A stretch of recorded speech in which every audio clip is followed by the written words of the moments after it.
dense forests and savannas of West Africa, long before European colonial borders were drawn, there rose a kingdom feared by its enemies and admired by its allies, the Kingdom of Dahomey. At the heart of its power stood an army unlike any the world had seen. The Agojie, known to outsiders as the Amazons of Dahomey. They were also known as the Mino in their Fon language. They were not just legends, they were not just symbolic. They were the backbone of Dahomey's survival. The Agojie emerged in the 17th century, originally as royal guards and hunters. Over time, their role expanded until they became a standing, professional female army, trained, disciplined, and feared. Unlike most women of their era, Agojie warriors lived separate from civilian society. Once enlisted, they were considered wives of the king, forbidden from marriage or motherhood. Their loyalty belonged only to the throne. Training was brutal. Young recruits were hardened through endurance drills, combat exercises, and ritualized discipline. Pain was not avoided, it was mastered. Courage was not encouraged, it was demanded. Their motto, spoken in action rather than words, was simple: victory or death.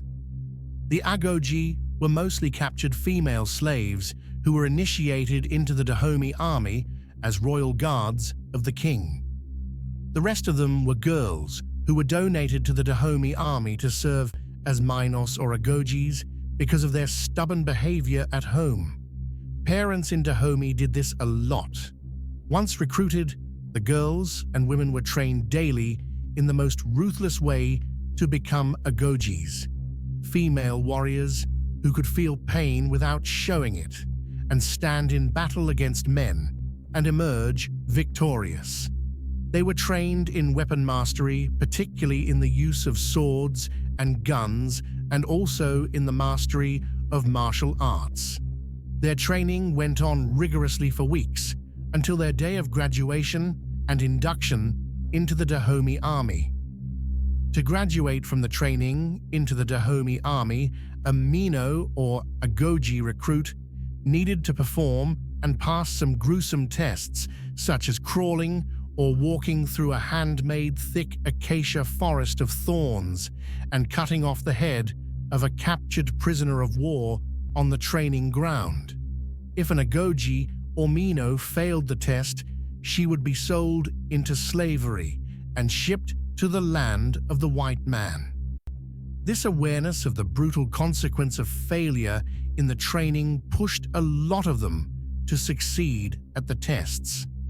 In 1889, when Jean Bayol, a French naval officer, visited Abomey, the Dahomey capital, to have a meeting with the king on the issue of control of the coastal territories of the kingdom.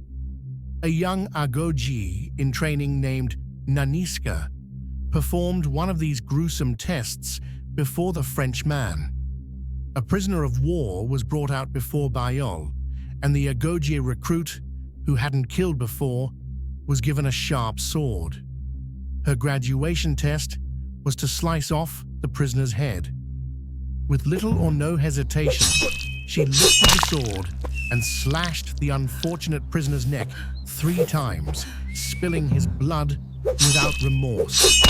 And in the most confident show of barbarism, she squeezed off blood from her sword and licked it. This show of lack of sympathy, while dispensing cruelty, earned every Agojie respect and fear from the people of the kingdom, men and women alike. They were revered. By the late 18th and early 19th centuries, Dahomey existed within a complex political web. To the north loomed the powerful Oyo Empire. In the east stood the Egba Kingdom of Abeokuta, and at the coast were the coastal states of Port Novo, Alada, and Wida. In 1724, under King Agojie's reign, Dahomey conquered Alada and relocated her capital from Abomey to Alada. In 1727, Agojie took over Wida, but 2 years later, he had to fight to reclaim the city. When the royal family he had deposed in the city returned back to the throne of Wida in his absence, he had been on a military campaign against Oyo Empire at the time of the insurrection, and as a result, the royal family at Wida assumed that his Dahomey army had been weakened by the war with Oyo. They were wrong. In fact, when they saw how large the Dahomey army was, they fled the city. The large army had at the rear of its formation female warriors dressed like male warriors. They were the Amazon warriors of Dahomey, and some historians suggest this was the beginning of their outings as warriors having served only as palace guards for the king before this time. The conquest of coastal cities of Wida and Alada gave Dahomey access to trade with Europeans at the coast. These cities were made provinces of Dahomey. At the end of the war with Oyo in 1730, Dahomey still retained control of her domestic affairs, but unfortunately, as a treaty to end the war, Oyo Empire, a Yoruba-dominated state, forced Dahomey into vassalage, demanding annual tribute, slaves, goods, and allegiance. For decades, Dahomey endured this humiliation of being a tributary state to Oyo, even while being a promising kingdom with a potential for regional dominance.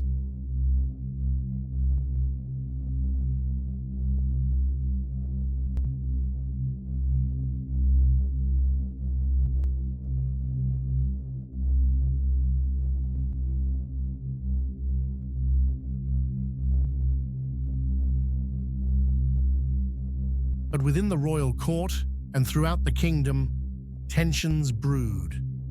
Some nobles of the kingdom, including merchants and royal princes, were discontent with the status of a vassal state that the promising Kingdom of Dahomey had become under Oyo Empire. They wanted a king who would take away this shame and reproach on the face of their kingdom. They wanted a king who would again fight Oyo Empire and completely put an end to the tributes and vassalage system Oyo Empire had imposed on her. To further worsen the issue, Adandazan, one of the kings who ruled Dahomey within this period, recorded poor military successes, and these affected the kingdom's economy, which was largely based on the slave trade that relied on successful war campaigns to flourish. Enemies who were captured in wars were sold in the slave trade with the Europeans. This was why the nobles of the kingdom, who were slave merchants, were displeased with Adandazan's refusal to revolt against Oyo Empire, who he was giving a considerable number of slaves as tributes when the kingdom was witnessing a decline in her slave population as a result of poor military outings recorded under him. The decline in the slave population also affected ritual human sacrifice done in the kingdom in honor of the royal ancestors. There were not as many slaves for the rituals as there used to be, and the people accused the king for not regularly pouring blood on his father, Agonglo's grave. The Agojie, who had by now become an integral and elite class of the Dahomey military, also supported the idea of revolting against Oyo Empire. The Agojie detested Oyo Empire because of the empire's notorious slave raids and kidnapping of men, women, and children who they sold into slavery to European slave traders. And as fearless warriors, they wanted to end the heavy Oyo taxation with their fists and weapons. So the Agojie really yearned to war against Oyo Empire, but the kings who ruled Dahomey before 1818 didn't want to hear anything of this sort. However, in 1818, Prince Gezo seized the throne after overthrowing his half-brother, King Adandazan, in a palace coup supported by powerful elites and European traders.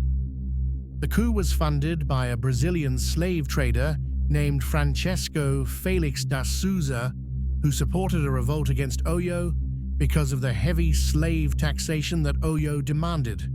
The Agojie, who believed a new king will resist Oyo's control, supported Gezo's coup and joined him in sacking King Adandazan, who they previously protected as palace guards.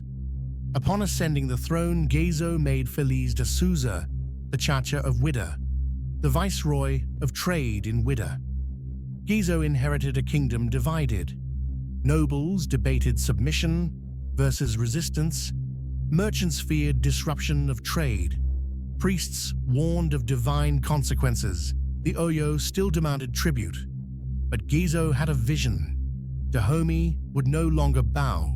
He reorganized the military, expanded the Agojie regiments. He grew them from 600 to 6,000 and placed them at the center of national defense. By 1823, the breaking point arrived. When Dahomey refused to pay tribute, Oyo Empire responded with force. What followed was not just rebellion, it was redefinition.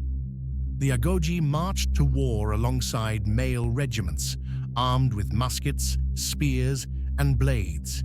European observers later described them as ferocious beyond belief, advancing without hesitation, even under heavy fire. They did not retreat. They did not surrender. In battle after battle, the Agojie led frontal assaults, guarded strategic positions, executed swift, brutal counterattacks, captured prisoners and supplies. Their presence shattered expectations. Oyo commanders, accustomed to conventional warfare, were psychologically shaken by disciplined female soldiers who fought with relentless aggression. By the end of the conflict, Dahomey had broken free. The Oyo Empire, already weakened by internal strife, never fully recovered. Victory elevated the Agojie to legendary status. Their leaders were members of a council who gave speeches at the traditional ceremonial month-long event called the Swentanu, but their power came with contradiction.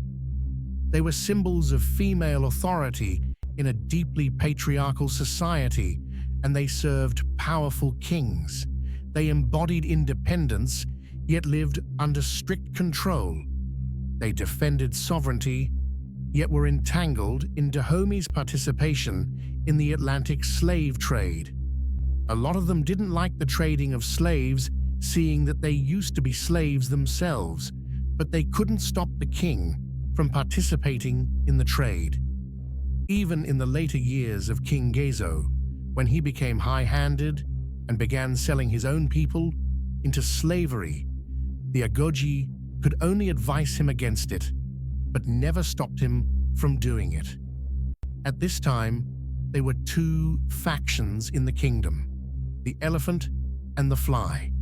Those who wanted the kingdom to continue in her practice of slave trade belonged to the elephant faction, while those who wanted an end to the slave trade belonged to the fly faction.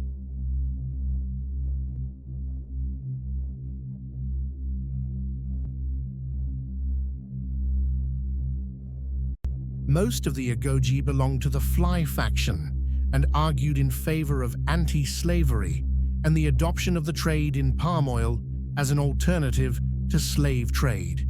Yet they remained loyal to the throne and even went on slave raids for the kingdom when the king wanted them.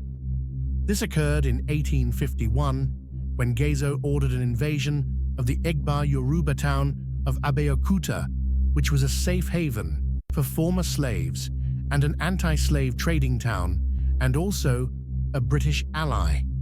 The Agojie fiercely prosecuted this invasion, but were thoroughly resisted by Abeokuta warriors who were shocked beyond their imagination and ashamed that the fearless Dahomey soldiers who held a siege over their town were women. After days of fierce fighting, the Agojie were forced to retreat back to Dahomey, leaving behind a large number of their colleagues lying dead at the foot of the Abeokuta walls and walking home with skulls of Abeokuta soldiers. they killed in the battle strapped around their waist. This invasion was one of the reasons why the British imposed a blockade on Dahomey the following year. The British were displeased with the fact that instead of accepting diplomatic pleas and persuasion to abort her participation in the slave trade, Dahomey went on to invade an anti-slave trading town, which was a British ally. In 1852, when the British used the blockade to force King Ghezo to stop slave trade in Dahomey, the Agojie were relieved of the pain of swallowing their reservations against the slave trade and capturing war prisoners as slaves for Dahomey. But in 1857, after 5 years of honoring the agreement with the British, Gezo broke the treaty with the British and lifted the ban he placed on slave trade in Dahomey, and the Agojie were back to the ordeal of fighting wars to capture slaves for Dahomey's slave trading activities. After the death of Gezo in 1858, they were again ordered to invade Abeokuta by Gezo's successor, Glele, in 1864, and they were again defeated by the warriors of Abeokuta, who had by this time acquired more firearms from their British allies. On observing the Agojie, European traders alternated between fascination and fear. Missionaries condemned them. Colonial officers underestimated them, often fatally. Throughout the 19th century, the Agojie remained Dahomey's elite force, resisting French expansion until the 1890s, when modern artillery finally overwhelmed them. The First and Second Franco-Dahomeyan Wars, which were both led by the Senegalese mulatto, General Alfred Amadei Dodds, severely decimated the Dahomeyan military, especially the Amazons. The wars, which lasted from 1890 to 1894, saw a large number of Agojie corsaltes who fell in different battlefields to the sophisticated firepower of the French. The Agojie had relied on their mastery of hand-to-hand combat in the face of French bayonets in close-quarter battles during the wars, and this turned out to be fatal and led to their defeat. But defeat did not erase their legacy. They left behind a historical truth long ignored, that women were not merely witnesses to African history, they were its architects, warriors, and defenders. The story of the Agojie is not just about war, it is about power, resistance, identity, and memory. They remind us that history is not always written by those who win, but by those who refuse to kneel. If you found this story exciting as I did while researching it, then hit the like button and leave a comment on what you find most striking in this story. For more legendary stories like this, subscribe to this channel and look out for our videos, because there are so many stories to be explored from history.